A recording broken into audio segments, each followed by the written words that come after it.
Welcome back to CAISTROLOGY, and if you're new here, welcome. My name is Cailin, and today I'm going to be doing your June 2021 horoscopes. Wow, June is a huge month astrologically speaking, guys. We've got a new moon solar eclipse in Gemini, followed closely by the astrological event of the year, and that is the Saturn in Aquarius retro square Uranus in Taurus transit. And to top it off, we've got Mercury retrograde for the first 3 weeks of the month. If you didn't catch my May horoscopes, I strongly suggest that you watch the last few minutes of those, because I will discuss the Mercury retrograde transit for your sign at length. I won't be going over it again this month. If you want to skip the rest of this intro, go right ahead. I've got a timestamp in the description box below. But for the rest of you who are sticking around, just a note on which horoscope to watch. Your ascendant horoscope, otherwise known as your rising sign horoscope, will be the most accurate for you overall. By all means, go ahead and watch your sun and moon horoscopes as well. Your sun will pertain more to your career and your long-term goals, whereas your moon horoscope will be more about your home life, your living circumstances, and your emotional world. So without further ado, let's dive straight into the horoscopes. Hi Cancer, Sun, Moon and Risings. Welcome to your June 2021 horoscope. The month starts off with Mars in Cancer in your first house, opposing Pluto in Capricorn in your seventh house. Your seventh house rules partnerships and all one-on-one relationships, whereas your first house rules you. It's your physical self and your physical incarnation. So this particular opposition will have a pretty big impact on you, if not physically, at the very least psychologically. So with this opposition, you can expect there to be tensions rising in your significant relationships. So if you are in a committed romantic relationship, if you have a business partner that you work with, or even if you have children, this would be indicating your second-born child, or even a close one-on-one friend. So let's get to it. With this particular opposition, if you do have a romantic partner or a spouse, you might be experiencing tension or even having an argument break out, and this could be over your sex life because Mars rules your fifth house and Pluto rules your fifth house. It may be arguments with your partner over your children in general, or even your professional life because Mars rules your 10th house and this is your career house. So these are the kinds of things which you can be having heated discussions with. It doesn't need to be, a relationship ending argument. It's just that there may be a bit of tension and friction, especially surrounding these topics. Now, you may be experiencing arguments or discord with your second-born child, and this could be in relation to them not being able to control their anger. They might be quite rebellious. They might actually accuse you of spending too much time at work or working on your career. Now, arguments with your business partner may be about your reputation and how you appear professionally. It could be with regard to your creative vision, or you could be having some heated discussions about whether or not you are taking too many financial risks and sort of like gambling with the company finances. Now, on the 10th of June, there will be a solar eclipse in Gemini at 19 degrees. This is taking place in your 12th house, and it will actually be in a very tight conjunction with Mercury, which will be retrograde at this time. This solar eclipse is squaring Neptune in your 9th house. Solar eclipses tend to always bring about some kind of physical, tangible event. And given that it's occurring in your 12th house, I would argue that for some Cancers, this may be more of a shift in your subconscious realm. But having said that, on a material level, this may indicate a new creative project starting, and this could involve film, photography, poetry, or creative writing.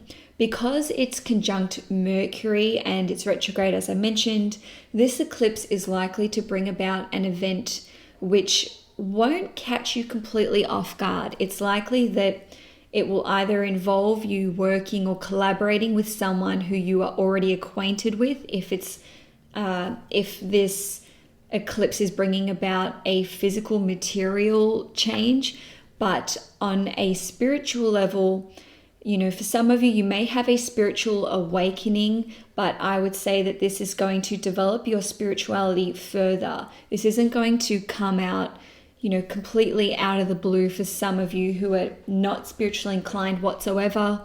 Also, if you're watching a horoscope video, chances are you're already interested in this stuff. So this particular solar eclipse could see you working with an astrologer or someone who is in the spirituality industry, and it'll be someone who you already have a connection to, whether that's a direct connection or it could be 6 degrees of separation. So it could be a friend of a friend or someone that, is connected to someone that you already know. You may have a psychological breakthrough with regard to some kind of addiction that you have, because the 12th house rules addictions, and Mercury being retrograde shows that you are able to approach this addiction with a new mentality. Your Mercury in your chart also rules your 3rd house, which is Virgo, and this is your mentality, how you think, whereas the 12th house is how you feel subconsciously. So this solar eclipse can see you having a dramatic shift at a subconscious level, but it's now illuminating your conscious reality because of Mercury ruling your 3rd house. And also, as I mentioned, it is squaring Neptune. Neptune is a planet which also rules over substances and addictions, and your 9th house represents your vision for the future and how you want to be in the future. So I see this as being a positive solar eclipse when it comes to battling any kind of addiction or insecurity, and certainly illuminating the root cause as to why you have certain insecurities. Some of you may be traveling abroad, and this could be for some kind of creative pursuit or for a business trip. However, you may have to sacrifice something in order to make it work. Given that it's squaring Neptune in your 9th house, once again, you may have to push the pause button on your education or on another trip that you were already planning, or where you're traveling to could actually be challenging your religious and or spiritual beliefs. Solar eclipses usually indicate some kind of dramatic event taking place either 10 days before or 10 days after the eclipse. So just keep an eye out for the beginning of June through till about the 20th of June, especially if someone who you are already acquainted with reaches out to you out of the blue. This could be something that you are being pushed or encouraged to act upon. Eclipse energy is around for about 6 weeks though, before and after. So, if this eclipse is not taking place on the cusp of your 12th house or on any planets in Gemini, just watch out for what's happening 6 weeks before or 6 weeks after, because this is really giving you an indicator of what you can expect over the next 3 to 6 months. Now, on the 11th of June, Mars will enter your 2nd house in the sign of Leo. Mars, as I mentioned earlier, rules your 5th house and your 10th house. So you will be very protective over your money over the next 7 weeks from this date, and you could actually be taking action to earn more money, and this can be done via your professional life or your career, represented by the 10th house, or it could be that you are starting to make money off of things that you physically create, which is represented by the 5th house. You will be very proactive with your money, and you may be inclined to move money around in your bank accounts, start a new account with a new financier, or just, be very money-minded and money-oriented. Some of you will be cleaning out your wardrobe and your old possessions, and you can certainly sell these to make some money. The 2nd house also rules over what we eat. So some of you may be motivated to change your eating habits and your life and your your diet. I don't like to use the word diet because I feel like it has negative connotations, but nonetheless, I've already said it. So some of you may be motivated to change what you're eating because you want to go after a certain look when it comes to your professional life because Mars rules the 10th house. Or you could be trying to attract a romantic partner, which is represented by the 5th house. Or perhaps you want to start eating more healthily to either set a good example for your children or to be able to run around and keep up with the energy of your children, which is represented by the 5th house. Now, on the 15th of June, we will see the biggest astrological event take place for the whole of 2021, and this is the Saturn in Aquarius square Uranus in Taurus transit. The first time we saw this was mid-February earlier this year. On June 15th, we will have Saturn being retrograde, which means it will be more intense and more impactful. And then the third and final time this transit will take place will be on the 23rd / the 24th of December. So this will affect Cancerians in a number of different ways. It, of course, depends on your own natal birth chart. But let's just start from the top. If you are investing in the stock market or cryptocurrencies, if you've already invested in these things, I should say, or if you're handling other people's resources, you may have to do a lot more deep research and study way more to get ahead. This particular square will feel like you are having to work way harder to get things to advance. Saturn being retrograde is going to see you putting in 3 times more effort to get a project off the ground or to get a return on an investment that you have made. You may need to move resources around. You may need to pivot and change direction if you've invested in the stock market or cryptocurrencies, or if you're like a mortgage broker, or if you handle other people's assets. There may be an issue which reoccurs, so it's something that you've dealt with in the past that you may need to deal with. You may experience some kind of setback, and it could be government imposed or bureaucratic in nature. So just keep an eye out on things if you are involved with cryptocurrencies, because we may see some kind of tweaking to legislation come in, or government bodies try to put the stamp of government approval on it and try to control it. I've gone way into this particular one, but anyway, if you are working on something which is like a hidden project or something which is a secret, it could be something which you are having to do a lot of deep research into. It may be that you are a private investigator. You could be doing some kind of report which is hidden, and it could have a socioeconomic impact. It could have a political impact. It could impact the government or society at large. The reason that I say this is because Saturn rules governments, Aquarius rules the collective. Uranus in the 11th house shows a disruption to your wider network.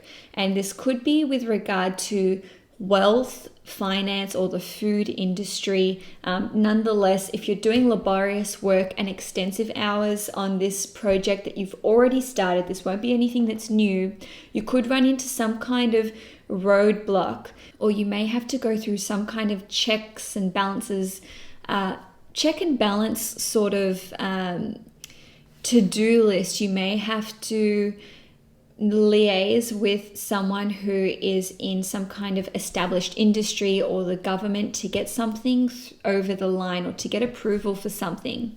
Your friendship network can change. This is for all Cancerians, and this is a result of deep introspective work that you're doing with a therapist, a psychologist, a healer, or an astrologer. You could experience discord with older siblings, which is represented by your 11th house, and this could be to do with an inheritance, which is represented by the 8th house. If you are trying to procure what is rightfully yours, there may be lots of extra work required to achieve this desired outcome.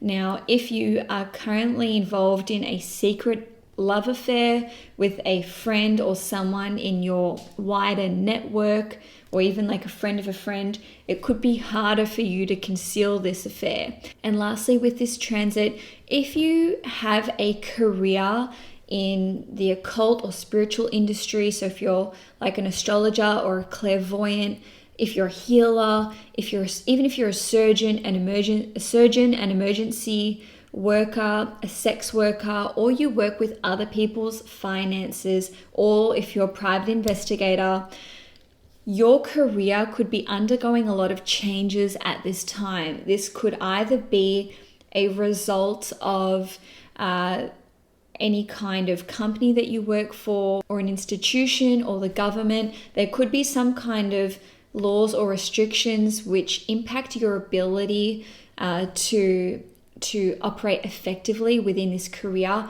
Or it could simply be that if you're involved in one of these industries, that there's some kind of breakthrough which occurs as a result of you doing a massive pivot and changing direction and tact. So, I know I've waffled on a little bit with this transit, but nonetheless, I just want to say that Saturn in Aquarius squaring Uranus in Taurus will see you needing to incorporate changes and flexibility into some area of your life pertaining to those aforementioned areas. Moving along, on the 21st of June, Jupiter will station retrograde, and this is in your 9th house.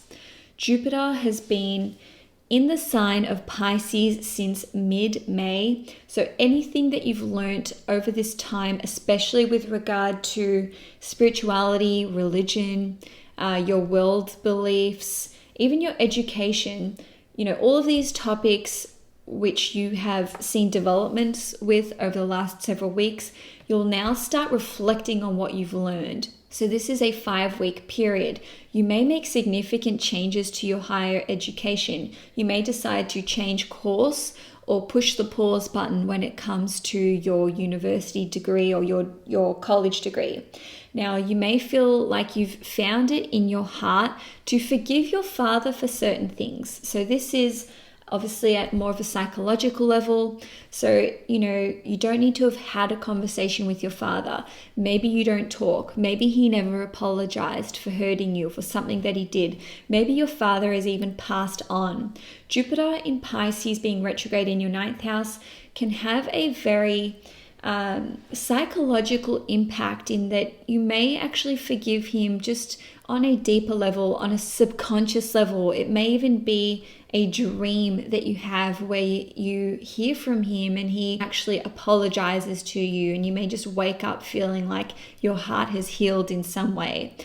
On a material level, you may reconnect with your father if you have been estranged from him. So this is in the physical realm.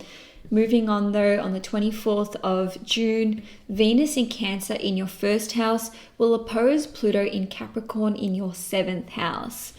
Venus represents relationships, and you may actually end a relationship with either a romantic partner, a business partner, or a close one-on-one friend. And that's because oppositions represent something reaching completion or a culmination point. So the 7th house represents partnerships of all kinds. So it has the energy of a full moon, and this can see you feeling like, you've just gone as far as you can go in a certain relationship or connection. It may even be with a client or with a business connection. On a different note, you may feel pressure from your family to either find a romantic partner if you're single, or to have children. You may be single, you may be in a relationship. Nonetheless, Venus rules your 4th house because it's in Libra, so this represents your parents. And we've got Pluto ruling your 5th house, which is children and also romance. So this is where the pressure can come into play.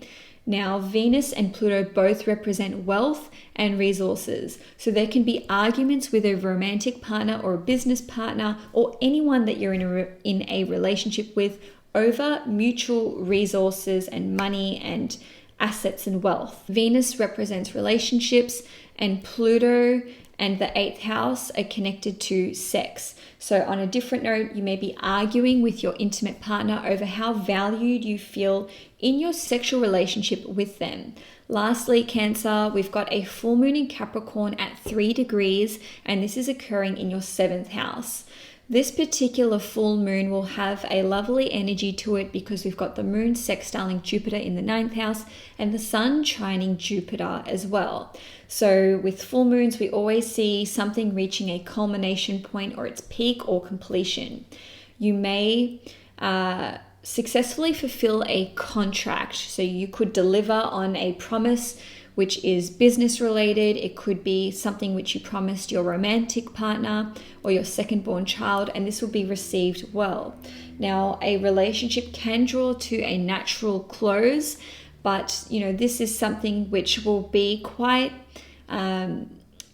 amicable in nature because we have this trine and this sextile going on. An overseas trip with another person can go well, especially if it's related to publications, teaching, religion, spirituality, or even a spiritual retreat. And lastly, if you Cancers are in a relationship, your significant other can achieve some kind of milestone in their life, especially if it's connected to education, completing studies, a scholarship.